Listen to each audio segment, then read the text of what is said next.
Você está ouvindo Educadores Cast.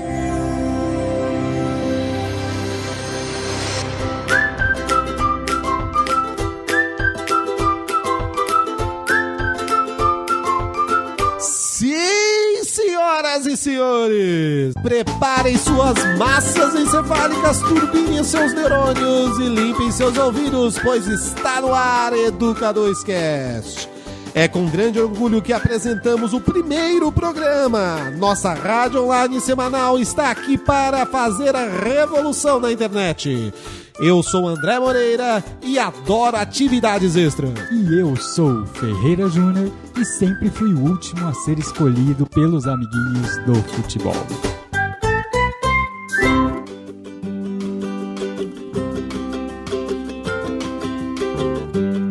Ok, vamos falar um pouquinho agora com o Guilherme, da Vole, certo? Guilherme, queria que você apresentasse para o pessoal, falasse um pouquinho do que você faz, da sua formação.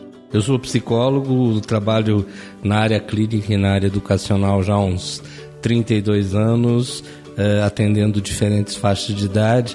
Comecei na área de reabilitação e hoje eu tenho prestado consultoria para escolas pelo país. Você tem dito aí que a questão da atividade extra para você é algo muito importante, né? Então, a partir do momento que, quando a gente fala em atividade extra, né, para que todos possam entender, seria aquilo que vai além da grade regular. Bom, fala um pouquinho pra gente, Guilherme, por que você acredita que a atividade extra não existe? Tá, em primeiro lugar, porque aprendizado é basicamente tudo aquilo que te dá a condição de melhorar a tua qualidade de vida. Partindo desse pressuposto, a gente tem que entender que as matérias regulares, matemática, português, física, química e tudo mais, elas são extremamente importantes, mas elas estão organizadas de uma forma que sai do mundo real. Quando nós vamos para alguns países da Europa, a gente encontra escolas que têm dentro dos seus conteúdos regulares, por exemplo, aula de mecânica de carro, de conserto de telhado, marcenaria, né? Marcenaria, culinária, e não como hobby, não é uma questão de você aprender a fazer alguma coisinha. É bacana observar que no ensino infantil essas coisas são oferecidas, mas muito mais para brincar do que para falar, não, ele realmente vai mais aprender algo. Lúdico. Isso, não tem aquela coisa de isso vai ser uma ferramenta importante na vida dele. Então, não existe atividade extra na medida em que com aquela atividade você vai melhorar a tua qualidade de vida e daqueles que passam por você. Aprender música, dançar, a ter expressão numa atividade de teatro, culinária, mecânica, tudo isso é tão importante quanto um conjunto de matérias básicas para prestar um vestibular.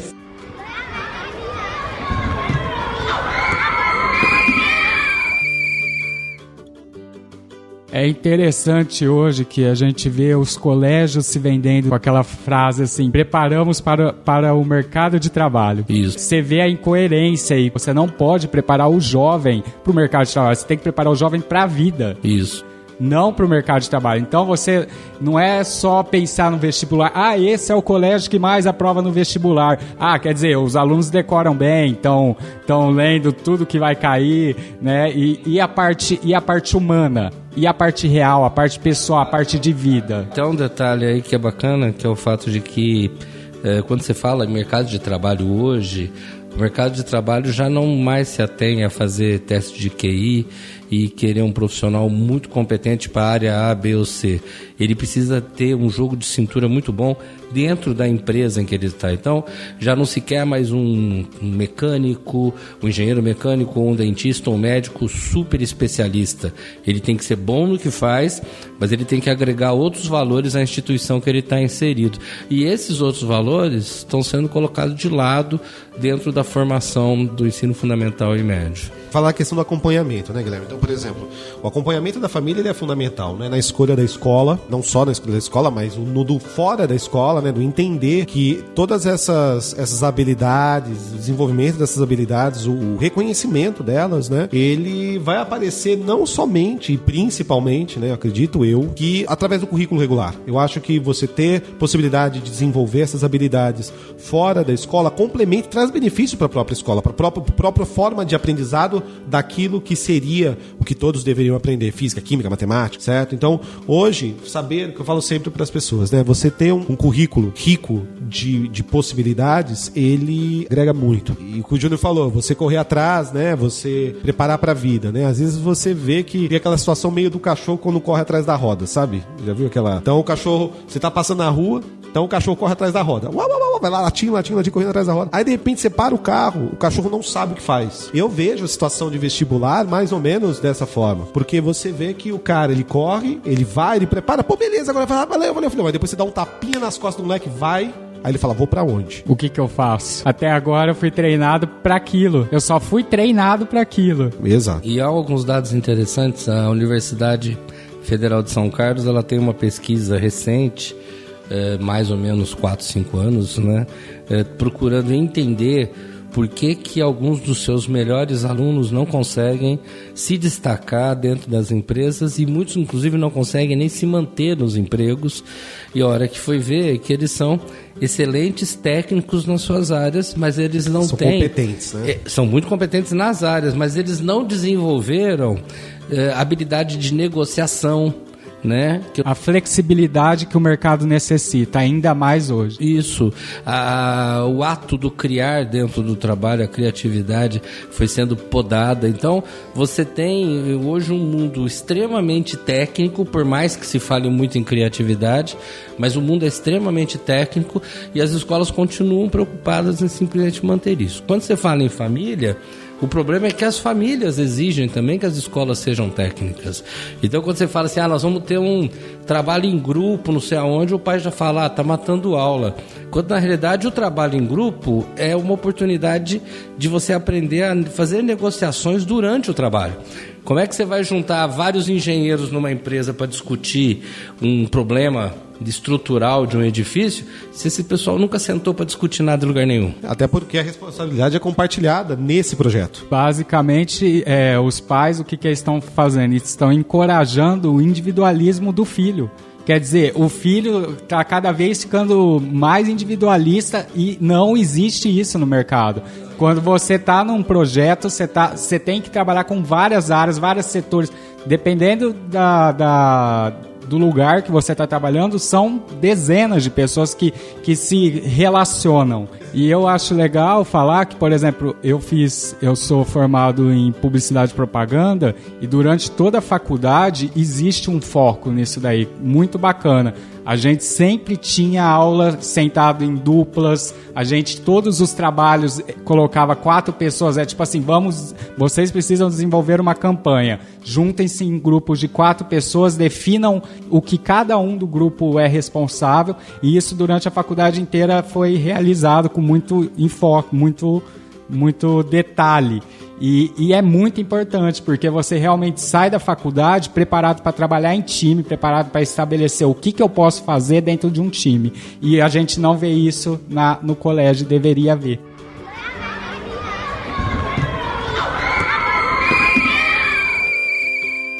Muita gente fala assim, meu filho vai fazer uma área de engenharia porque ele é muito bom de matemática, ele gosta de física. E o que as pessoas não entendem é que as chamadas matérias regulares do ensino médio fundamental, muitas vezes elas não têm nada a ver com a vida profissional que alguém vai ter lá na frente. Absolutamente nada a ver. Por exemplo, um engenheiro civil, lógico que ele estuda muito matemática.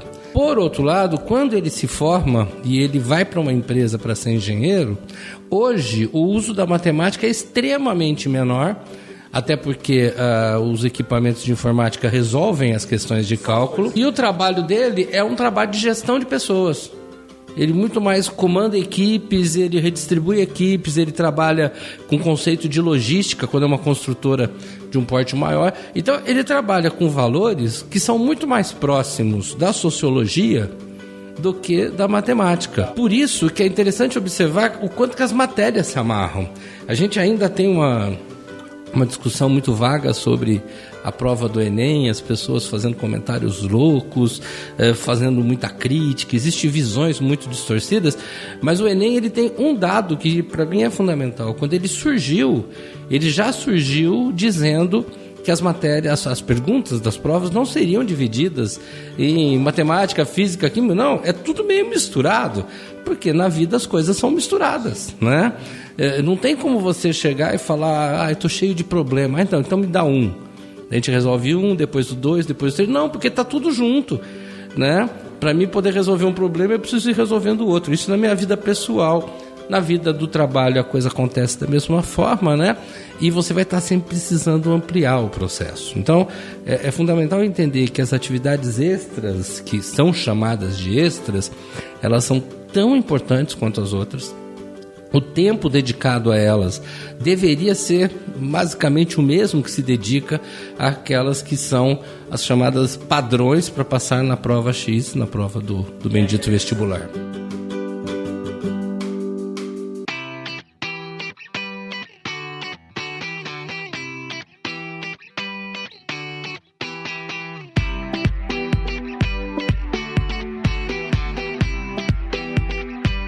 Você falou em off, os pais muitas vezes eles estimulam muito a atividade curricular e vê a atividade extra como um hobby e utiliza para punir o filho.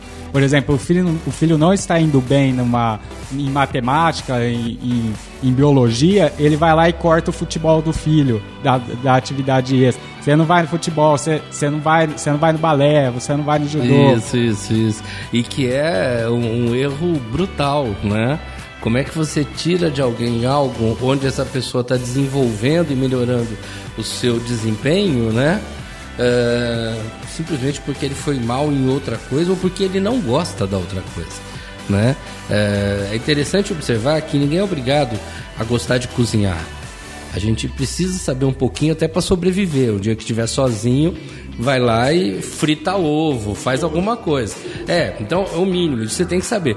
Gostar de cozinhar já é um outro processo. Então eu preciso saber um pouquinho de cozinha. Os que gostam muito se intensifiquem. Então eu preciso saber um pouquinho de literatura. Quem gostar de literatura para valer, aprofunda literatura. Eu preciso ter um pouco de conceito de música. E quem realmente gostar muito de música, aí vai estudar para valer música. Agora, esse saber um pouco, né, é para você inclusive poder ter diálogo com as outras pessoas, né? Uma vez uma menina me perguntou para que ela tinha que aprender determinada matéria, né? Eu não me lembro exatamente qual é agora, mas vamos fazer de conta que fosse química. Mas para que eu tenho que aprender química se eu não vou estudar com química? Eu falei para ela, caramba, até para namorar. Vai que você começa a namorar alguém que gosta de química e o cara faz uma pergunta, e no meio do bate-papo ele fala assim, bom, mas caiu na minha prova, não sei o quê, e você fala, o que é isso? Pronto, você já está desqualificado do ponto de vista dele. Então, eu preciso saber dos assuntos para bater papo. Na faculdade, eu tive um problema seríssimo com... Eu fui para publicidade porque não tinha números. Eu gostava da ideia, lógico, eu já gostava da ideia da publicidade, e o chamativo foi, não tem números. Falei, não tem números. Chegando na faculdade, eu descobri que na grade tinha finanças, tinha muita matemática. E aí foi que eu me lasquei, porque eu nunca fui um aluno dedicado em matemática. Eu sempre olhei para matemática assim, eu não vou usar matemática para nada. Eu vou fazer uma profissão que não tem matemática, eu não quero saber disso. Conclusão, se ferrou. Vai. Tardiamente eu tive que correr atrás para aprender aquilo que já havia sido ensinado.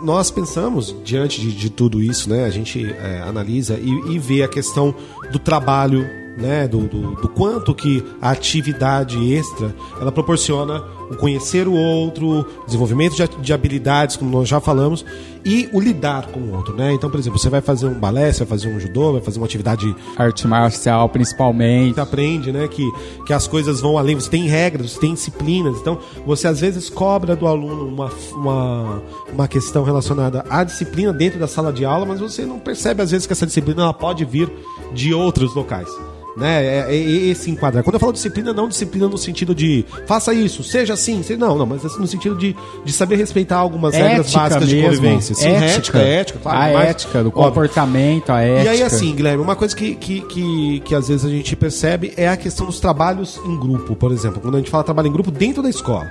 Eu sei porque eu presenciei muito isso, né?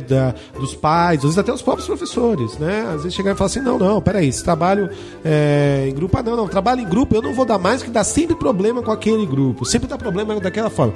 Então, assim, as pessoas às vezes elas têm esse problema, né? Em achar que a situação do trabalho em grupo é lavada e só para aquele momento. Nós já comentamos superficialmente isso, mas, poxa vida, você às vezes tem aquele cara que é o famoso piano, né? O piano é aquele cara que você tem que carregar, e o carregador de piano leva o cara nas costas. Eu já tive que lidar muitas vezes com situação desse tipo. E você tem que pegar e falar pro cara, não, peraí, calma, na vida você vai ter... E faz parte do processo. Você vai ter muitos pianos na vida. Você só tem que saber como lidar com esse tipo de pessoa. E é um ensinamento, isso já é um ensinamento. Porque o aluno chega até você, educador, vai falar, pô, eu fiz o trabalho sozinho, só que eu não tenho coragem de não pôr o nome dele. Exato. E aí ele vai ter um ensinamento ali, ó, você tem escolha. Você pode não pôr, você pode pôr. Você quer pôr? Você quer rachar no mundo profissional, você fez o trabalho sozinho, você vai rachar com alguém o crédito? O crédito financeiro, o reconhecimento? Tem dois aspectos aí. O primeiro, pensando como fica isso no mundo profissional, no mundo financeiro, acho que não é nem só o fato de eu vou deixar o outro assinar, o nome dele aparece. O problema é que se esse cara for questionado por alguém a respeito do que foi feito e não souber responder, ele vai queimar todo o trabalho e talvez queimar a minha empresa também, né? Agora, eu vejo o trabalho em grupo indo dentro de algumas regras. Ele precisa de algumas regras mínimas. Primeiro, não existe grupo fixo, né? Então, se eu estou numa sala de aula que tem 30 alunos, esses alunos eles vão ser, às vezes, colocados em grupo por sorteio, às vezes porque o professor decidiu fazer uma mudança, às vezes por ordem alfabética. Quer dizer, cada vez que vai fazer um trabalho, você senta com alguém diferente. E, inclusive, você vai ter que trabalhar com alguém que você não gosta. E isso é muito legal. Então, esse é um dos dados. O segundo dado é que o trabalho em grupo, ele deve ser feito, se possível, dentro da escola. Lógico que eu posso até solicitar que alguns trabalhos sejam feitos fora, mas por que dentro da escola? Porque o professor, ele está ali à disposição daqueles alunos, e acredito, nessa fase inicial do trabalho em grupo, o professor precisa passar nos grupos. E ele precisa, no bom sentido, atormentar os alunos, né? Então, aquele que está um pouquinho mais quieto fala, bom, e aí, o que você acha disso? Você vai discutir, não, eu estou vendo que você não está trabalhando... Tirar da zona de conforto, né, Guilherme? Sim, e se você não está trabalhando legal no grupo, eu te tiro desse grupo e monto um outro para você. Eu te levo para o outro, né? Aquele que está falando muito, eu peço para ele falar um pouco menos, para ele dar uma chance para os outros falarem, porque o que fala muito, que a gente chamaria de líder, mas nessa hora ele pode ser um ditador, né? Ele tem que entender que tem hora que a opinião dele não vai prevalecer. Por mais que ele seja o cara bacana da classe, o que tira mais nota, não sei o quê, não, a opinião dos outros vai. E se a maioria optar por escrever determinada coisa, ele vai ter que entrar no trabalho da maioria. Ou ele vai questionar tanto e provar tanto que os outros vão aceitá-lo. Mas porque ele provou que o conteúdo dele é o mais correto, né? Então, o debate tem que haver, e tem que haver tempo. Então, o trabalho é de uma aula, o trabalho é de 20 minutos, o trabalho é de 2 horas. Só o professor vai saber dizer quanto tempo seria o mais adequado ali para aquele trabalho. Mas tem tempo, tem começo, tem meio, tem fim. E, infelizmente, o que a gente assiste em muitas escolas, a ideia é assim, tá no fim da tarde, dá um trabalho em grupo, daí quem for terminando já vai saindo, né? Ou aproveita e já estica o intervalo, não sei o quê. E aí o trabalho não tem tempo, né? É uma coisa completamente solta. E acaba dando um ensinamento errado pro próprio aluno do que é o trabalho em grupo. Acaba virando, o aluno percebe que aquele trabalho em grupo é só simplesmente... cumprir tabela. É queimar o tempinho aqui que sobra, o trabalhinho. Muita gente até hoje, inclusive, ou especialmente pais, né, que em gerações anteriores passavam por isso, partem da ideia que o trabalho em grupo é para ajudar na nota, né? Quando, na verdade, o trabalho em grupo, independente da matéria, ele é um aprendizado, é aprender a trabalhar em grupo, né? Aprender a trabalhar em grupo é uma coisa absolutamente fantástica. Não, e é absurdo você pensar o contrário. Porque na vida, a gente não faz nada sozinho. Por mais antissocial que você queira ser, você não faz nada sozinho. Tanto na vida social quanto na vida profissional. Você tá sempre em grupo, você tá sempre precisando, ajudando, sendo ajudado, cooperando para construir e realizar. Até no ponto de vista emocional tem um dado interessante, porque na medida em que você só se vê fazendo o trabalho sozinho, você passa a ser o responsável pelo sucesso e pelo fracasso. Se você tiver muito sucesso, você vai se achar poderoso demais e não vai estar preparado para uma derrota. Se você tiver muita derrota, você vai achar que você é incompetente. Quando eu trabalho em grupo, né, eu estou aprendendo que a gente perde junto, que a gente ganha junto, a que às vezes dividir a gente responsabilidades. Isso, e que eu não sou tão herói assim, que sempre eu vou me destacar, e eu também não sou assim algo tão incompetente. É que naquele debate o grupo não rendeu tanto. Então, a divisão com o grupo, ela é fundamental.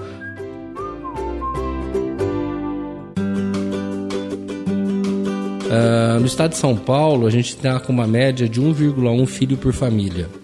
E no país, nós temos essa média hoje por volta de 1,6 por família. Quer dizer, a gente não está conseguindo nem chegar a ter 2 filhos por família como média.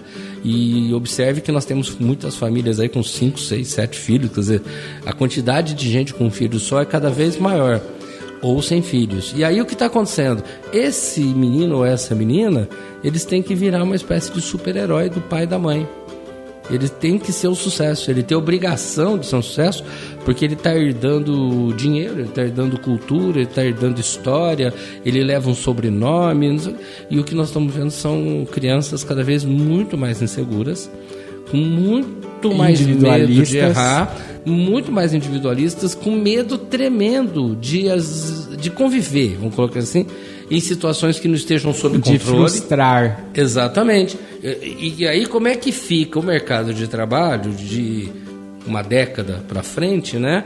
Quando esse povo, né, que vai estar entrando nesse mercado sem saber conversar com as pessoas, né?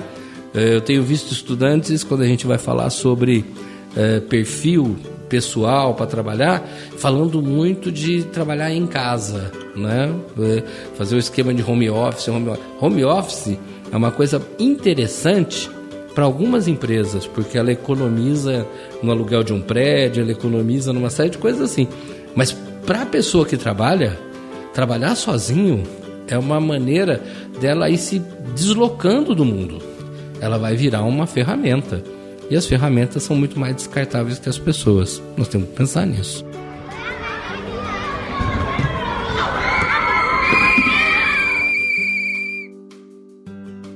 Você citou a questão agora há pouco do... como é que fala? Do aluno que desenvolve, né, o Júnior também, né, que desenvolve certos medos, certas inseguranças. Eu presenciei já, enquanto professor, um aluno que ele, quando errava, ele começava a tremer tanto, e era um excelente aluno. Ele tremia muito. Ele tremia, suava. Eu falei, meu Deus do céu, esse menino vai ter um treco, cara.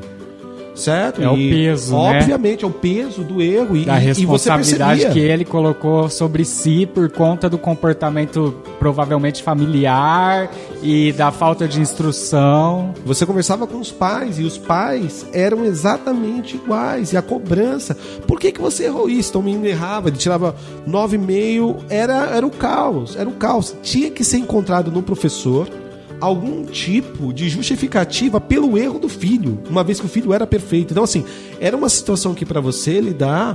E aí complicada. A gente entra em outra discussão, que é essa história dos casais cada vez tendo menos filho, né? Muitas vezes tendo um filho, vira a princesinha, o reizinho, né? A criança é super valorizada e ela é tratada como se ela fosse especial, diferente de todo o resto. E aí cria-se essa educação, essa orientação, e ela vai desenvolvendo como se ela fosse realmente especial e não sabe interagir com outras pessoas, não sabe trabalhar em grupo. É um comportamento perigosíssimo. Exatamente. A questão é que o cuidado que você tem que ter com o excesso de elogios, com o excesso do parabéns, que legal, você foi muito bem porque você comeu a comida, parabéns, cara. Ele tem que comer a comida. Nossa, que bacana, você escovou os dentes. Você é incrível. Nossa, incrível que você escova os dentes, né? Nossa, como se não fosse... Então, esse excesso de você é demais vai causando um grau de endeusamento muito grande. E você não permitir que isso seja quebrado através de atividades como um trabalho em grupo, como, por exemplo, uma atividade complementar, uma atividade extra, né? Entre aspas, é algo que... Eu queria até ouvir do Guilherme o seguinte, que é muito... A gente entra aí numa questão que é muito complicada. A gente tem o extremo da cobrança, do você tem que ser o melhor, você não pode, não é 9,5 que você tem que tirar, você é meu filho, você tem que tirar 10. E você também tem o extremo do, não, 6, tá bom, tá legal. Então, como que dosa? É extremamente difícil, em primeiro lugar, porque a avaliação de uma pessoa, ela jamais vai ser colocada em números, você não tem como avaliar, né? E a educação em si, ela está presa demais aos números, né? Do 0 a 10, o Enem com 0 a 1000, né? Essas coisas assim, enquanto na realidade você não mede por aí. Esses dias eu assisti A Culpa é das Estrelas, o filme, né? E há uma cena interessante em que a menina fala, quando ela perde o rapaz, ela disse que durante a vida toda dela... no final do filme, Guilherme. Já contei. Peraí, zona de spoiler. Muito mas bom. Vale a pena assistir. Não, tô brincando. E aí, ela fala que durante o tratamento do câncer, muitas vezes ela chegava com dor. E uma pergunta comum, as enfermeiras perguntavam de 0 a 10, qual é a tua dor? Né? E ela tinha que dar nota. E que uma vez ela foi elogiada, porque ela falou 9. E aí a enfermeira ajudou, tratou e falou, olha, você é muito corajosa, porque com certeza a tua dor era 10. E você ainda falou que era 9 para não sofrer tanto. E aí ela vai falar que perder alguém seria 10, né? Mas caramba, como é que você mede uma dor, né? E como é que você mede uma resposta qualitativa, né? Ou como é que você mede uma resposta de teste em que tinha uma pegadinha no meio e que a pessoa simplesmente distraiu naquilo? Então, o que eu acho que resolve essa questão da cobrança dos pais é que os pais precisam ter o hábito de sentar com a escola para trocar ideias. Existe uma falha muito grande nas famílias que, de repente, procuram a escola para os seus filhos do jeito que procura restaurante, né? O cara, porque ele quer comer uma carne, então ele precisa procurar um restaurante que faça a carne que ele gosta. O problema é que às vezes o cara vai no restaurante japonês e ele quer que sirva um picanha mal passada para ele. E não dá, né? Aquela escola que eu coloquei meu filho é uma escola que tem uma visão assim, assim, assado. Ou eu vou lá e junto com a escola eu entendo essa visão e aí eu me adapto um pouco a isso, eu falo para a escola como é que é na minha casa, a escola diz como é que é, e aí a gente se acerta, ou nós vamos ficar o tempo todo culpando a escola de estar cuidando do meu filho de um jeito que eu acho que é errado, né? Então nós conhecemos N casos, e esse N é elevado ao cubo, né? De pais que trocam filhos de escola 4, 5, 6 vezes num período de 10 anos, né? E ele vai trocando de escola porque nenhuma escola fala o que ele quer, né? Às vezes porque ele acha que a escola é muito fácil, às vezes porque ele acha que a escola é muito difícil, às vezes porque naquela escola tem um professor que tem uma atitude não sei o quê, e ele, na verdade, nunca para pensar. Ao invés de resolver o conflito, ele foge do conflito. Exato. E piora a vida do aluno, porque essa história de ficar trocando é igual trocar de cidade a cada momento pro jovem. Se você muda de casa, você vai para uma casa melhor, isso é bacana, só que você nunca sabe quem vai ser o vizinho. E na casa melhor você pode ter um péssimo vizinho, e você vai ter que aprender a conviver lá, porque senão você vai ter que sair daquela casa. Por causa do vizinho, não adianta. E se eu falar, não, então eu vou morar do lado de uma pessoa que eu gosto, ótimo. E se essa pessoa precisar mudar, e aí vier um outro vizinho que você não gosta? Detalhe, então... e se ela for a vizinha da direita e o da esquerda for o terror? Exato, o da direita é legal, meu amigo, e mais o... Então, na realidade, as pessoas precisam estar sendo trabalhadas para aprender a conviver com as suas diferenças, aprender a conviver com dificuldades. Não que o mundo seja cheio de dificuldades, é simplesmente uma possibilidade. Quando eu elimino essa dificuldade do filho, ou quando eu coloco que tudo é dificuldade, Se você não for 10, você não vai ser ninguém. Se você não fizer aquele curso naquela universidade, você não vai ser ninguém. Eu não botei filho no mundo para passar fome. Expressões desse tipo, que são expressões que a gente fala, pô, isso aí é lá da década de 50, 40, e que pais muito jovens ainda usam. Não vai chegar a lugar nenhum.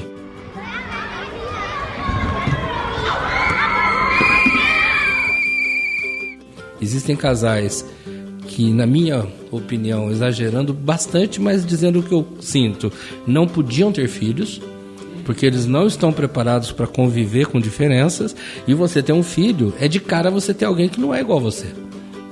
E as pessoas querem ter filhos que sejam iguais a eles, ou sejam a continuidade deles, ou seja, a solução do fracasso deles. E aí não dá. Muitos casais tendo filho para salvar o relacionamento.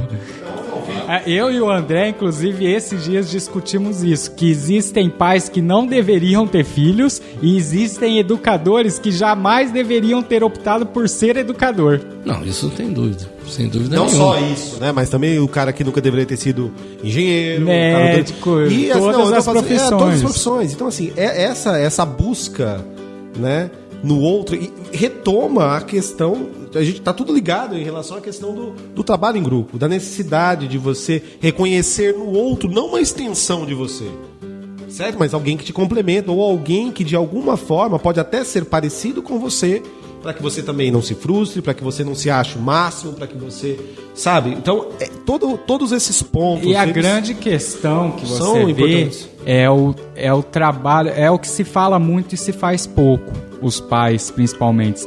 O trabalho pai-escola. A escola é aquela coisa de largar o filho na escola e esperar que a escola eduque sozinha o filho. Resolva o problema, né? Ao invés do pai participar, caminhar junto, aprender junto com a escola e com o filho. Exato. É a questão. Tem um conflito.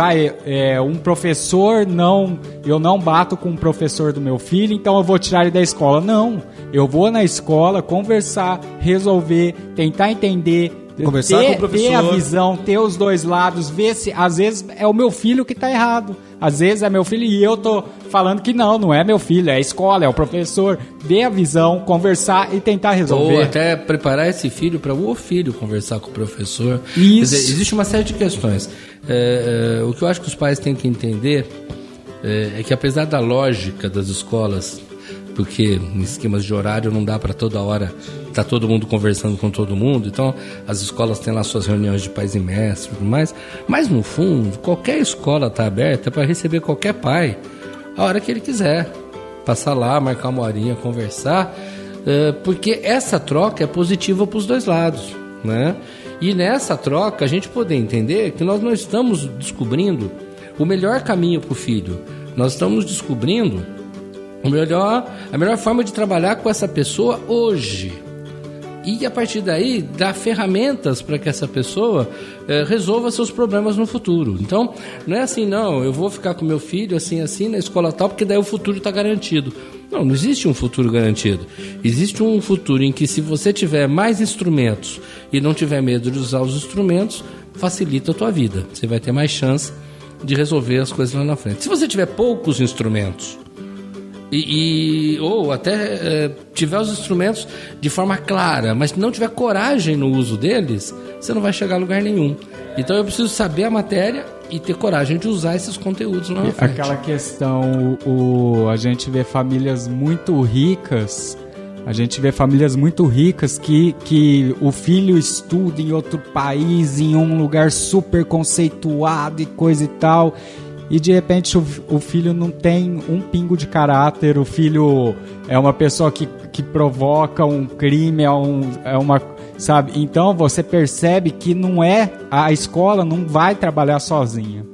É necessário o trabalho família, escola, o acompanhamento de perto. Eu acho que toda a conversa converge aí. Sim. Exato. Você fazer com que o jovem seja criativo, você buscar alternativas para que ele possa se desenvolver de forma coerente com aquilo que a gente espera não em relação, novamente, a conteúdos. É o que liga, é o que vem, é o que faz a força, é o que Porque busca. É justamente isso. Eu acho que existe uma incoerência muito grande entre o que se ensina e o que vai ter na vida. né? Sim. Vamos dizer assim. Então, estamos preparando os jovens para o vestibular e não estamos preparando os jovens para serem humanos. Exato. Para trabalhar com pessoas, para ter uma vida social sustentável, um futuro realmente sustentável.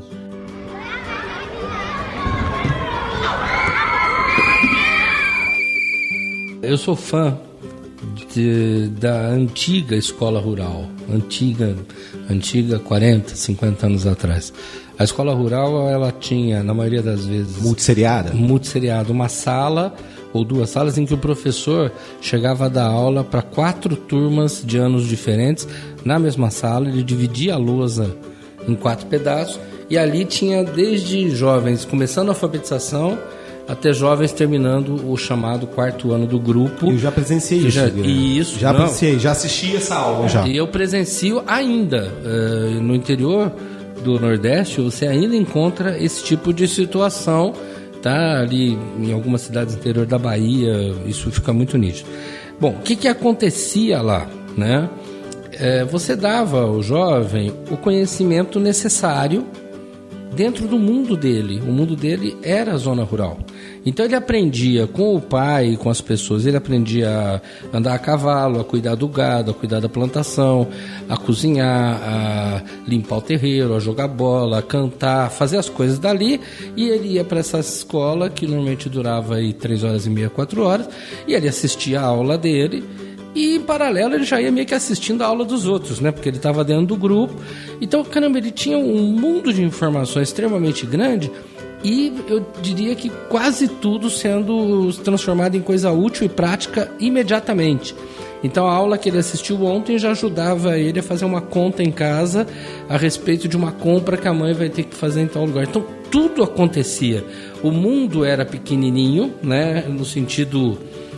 de metragem mesmo, né? As informações todas estavam ali dentro e as famílias, culturalmente, elas falavam a língua da escola.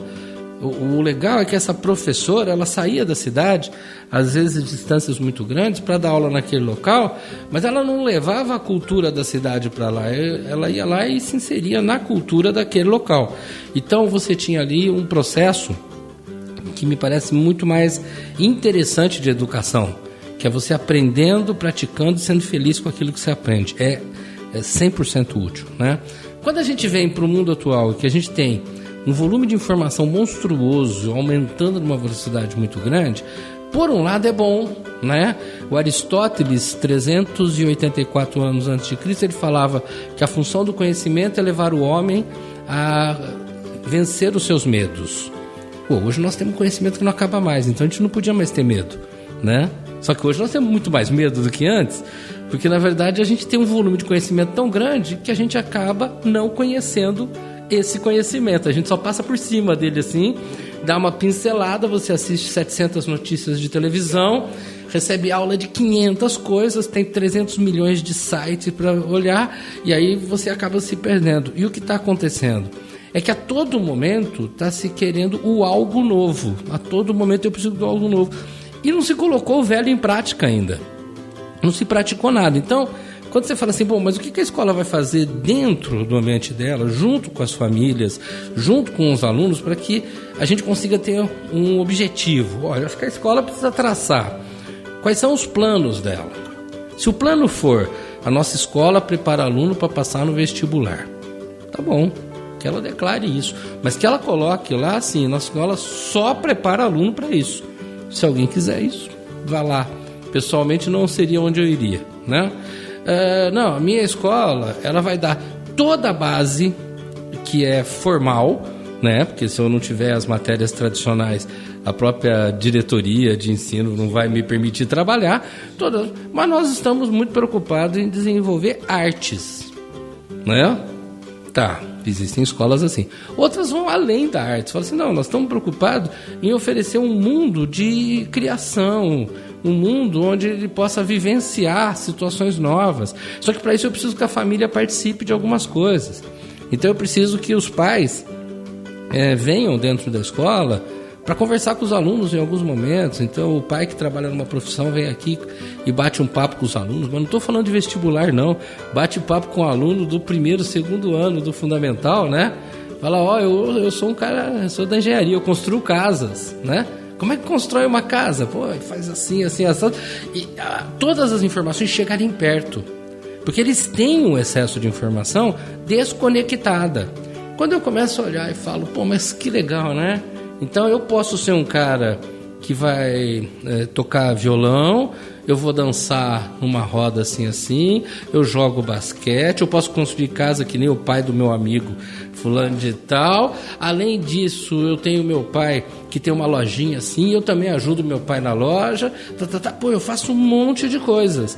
E aí, essa vida multifacetada, ela começa a virar algo palpável, porque ela chega um pouco mais perto. E não simplesmente falar assim, será que ser advogado é bom? Né? Será que ser... Não, eu não sei o que é isso. É tudo longe. Então, o que eu vejo é uma necessidade da escola conversar com as famílias da forma mais informal possível, para que junto com as famílias se crie elos de trabalho, né? Você traz as famílias e vão criando elos de trabalho, mas desde das crianças pequenas. Quando a gente vê isso acontecendo, a gente vê acontecendo só no ensino médio, que é uma hora que os alunos já estão com a cabeça em outro lugar, e muitos estão, assim, já ouviram falar tão mal de tanta coisa que eles nem querem prestar atenção naquilo. Os novos estão muito abertos, né? Inclusive, Guilherme, só te cortando um pouquinho, já que você tocou nesse ponto, como você disse, essa questão de você deixar às vezes para o final, né, de você carregar, às vezes pode ser tardio, né, levar isso. A própria questão da atividade da intensidade com que as rotinas de grupo enriquecem, quanto mais antes elas acontecerem, melhor. Porque você verifica que, por exemplo, no Fundamental 2, no ensino médio, existe uma resistência em relação à questão do trabalho. Eu não quero trabalho com aquele, eu não quero fazer isso, eu não quero aquilo.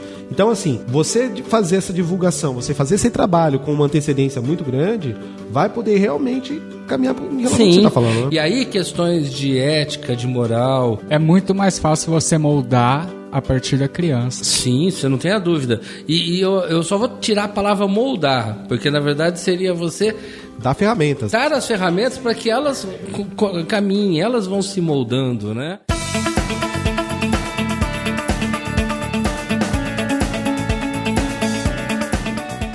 Nós não podemos negar que cada vez mais nós vamos ter mais informação.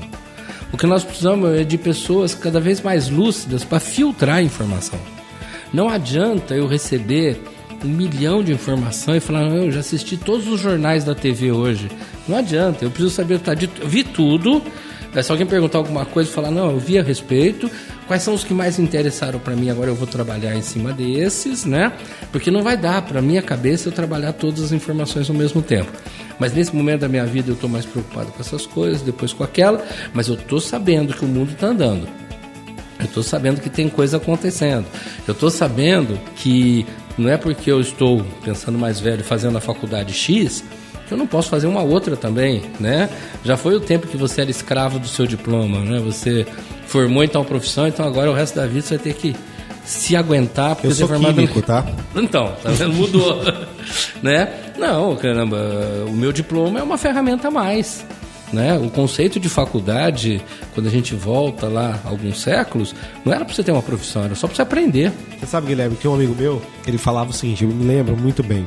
Você joga tudo num caldeirão gigantesco, mexe.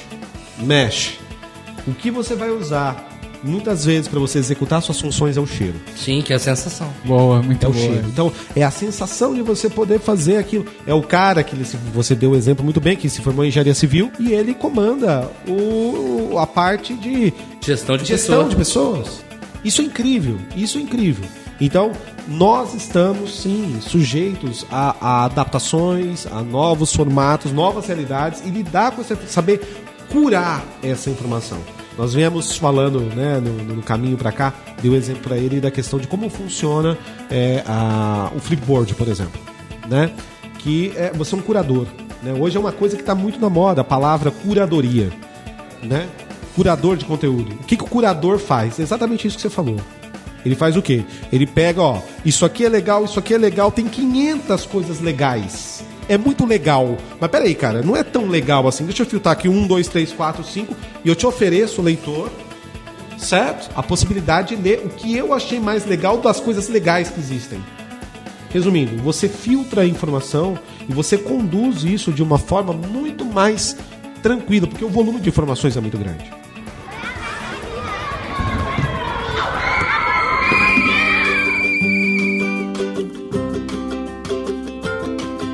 Apesar de eu estar falando dessa forma, né, da pessoa ter que estar aberta às informações e ir aprendendo, porque ela vai usar isso no futuro, eu não estou apoiando diretamente aquele conceito da Escola da Ponte lá de Portugal, né?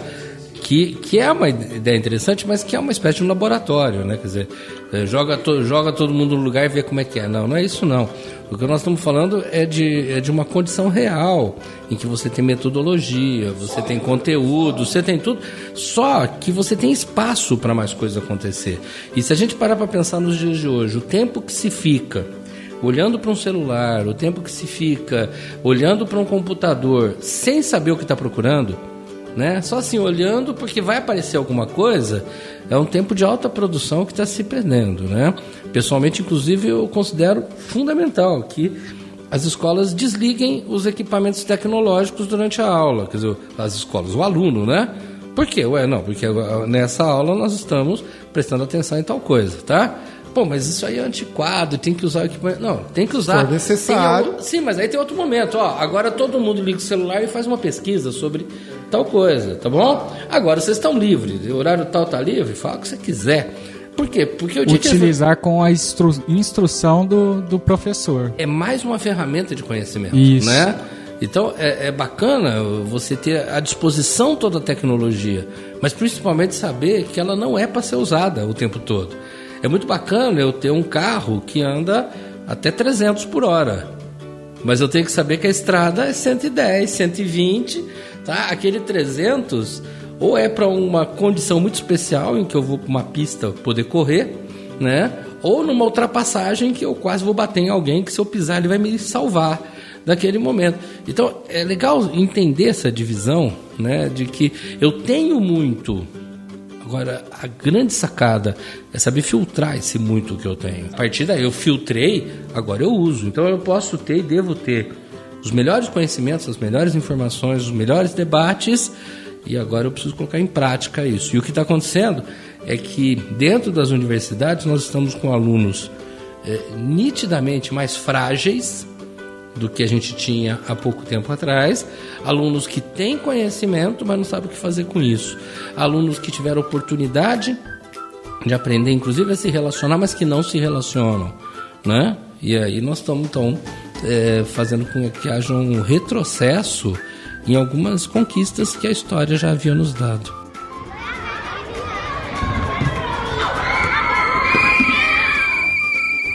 E a gente agradece demais a sua participação e esperamos contar com a sua presença em outras oportunidades e outros temas. Só marcar.